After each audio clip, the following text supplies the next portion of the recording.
Et Emmanuel, panne à répétition gare Montparnasse, panne dans le métro, les infrastructures françaises sont en mauvais état. Oui, c'est vrai, pourtant la France est réputée pour la qualité de ses infrastructures. C'est souvent un des atouts d'ailleurs qu'on met en avant auprès des entreprises étrangères pour les inciter à investir en France. Le problème, c'est que la qualité de ces infrastructures se dégrade de façon inquiétante. Prenons les résultats d'une des enquêtes qui fait foi dans le monde en matière de compétitivité de tous les grands pays, établie sur une centaine de critères. C'est l'enquête du World Economic Forum.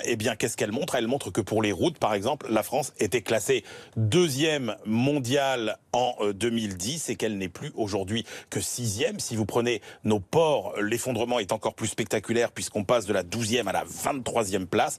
Si vous prenez nos aéroports, Orly et Roissy-Charles de Gaulle n'arrivent jamais dans les 30 premiers aéroports mondiaux en termes de satisfaction des clients. Et sur nos infrastructures ferroviaires, là aussi, il y a alerte puisque, pour comparer avec un pays comme l'Allemagne, nos infrastructures sont en moyenne 2 fois plus vieilles que celles du réseau allemand. Comment on en est arrivé là ?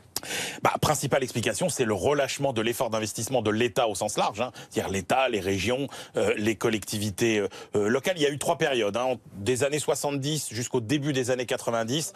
Là, il y a un effort d'investissement massif qui culmine en 1991-1992, puis après ça se dégrade lentement jusqu'à décrocher véritablement à partir de 2010. Et en 2017, en matière de génie civil, par exemple, on investit 15 milliards de moins par an que on investissait 15 ans plus tôt.